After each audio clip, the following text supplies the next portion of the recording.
По падот на Орбан, Груевски повторно стана еден од најгугланите политичари. Прашањето дали ќе биде екстрадиран во Македонија веднаш се наметна како клучно и во опозицијскиот речник. Председателот на СДСМ бара од владата веднаш да побара екстрадиција и ја поздрави изјавата на новиот унгарски премиер дека Унгарија повеќе нема да обезбедува за солниште на лица кои бегаат од правдата.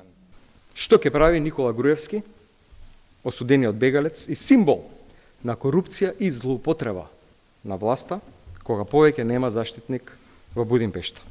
Години назад уживаше гостопринство од Виктор Орбан, кој го штитеше од правдата. Ке бегали на друго место, во Русија или во некоја друга земја, или ке се врати тука да ја отслужи казната. Филипче ке бара и целосна истрага на сите бизнис интереси и ревизија на сите договори со Орбан, за кого рече дека ја користел Македонија како своја приватна колонија за политички и финансиски интереси. Премиерот му одговори дека договорите се транспарентни, а за СДСМ рече дека се однесува како Алиса во земјата на чудата. Прашан дали е можно да биде повлечен кредитот од Унгарија, рече дека едностранни промени се невозможни бидејќи кредитот е со Ексим банка, а не со унгарската влада. Нивна одлука, вели, се и специфичните политики поврзани со Никола Груевски, а барање за екстрадиција поднесува Министерството за правда.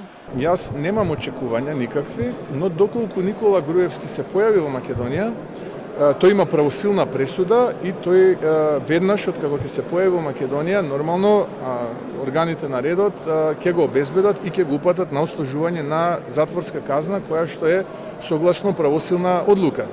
Од коалицијата вреди оценија дека најзагрижени за екстрадицијата на екс-премиерот се неговите помагачи.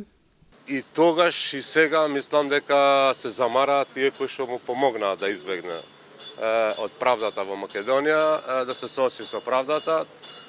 Тоа се бившите мои колеги од Демократската унија за интеграција. Побараната екстрадиција на Груевски беше одбиена затоа што тој веќе доби азил, а со тоа не може да биде екстрадиран во државата од која побегнал. Неговиот азил се темели на проценка дека бил жртва на политички прогон и дека безбедноста му е загрозена. Според меѓународното право, ваков статус може да се укине само ако престанат причините врз кои бил доделен азилот, односно ако веќе не постои ризик по неговиот живот или политички прогон.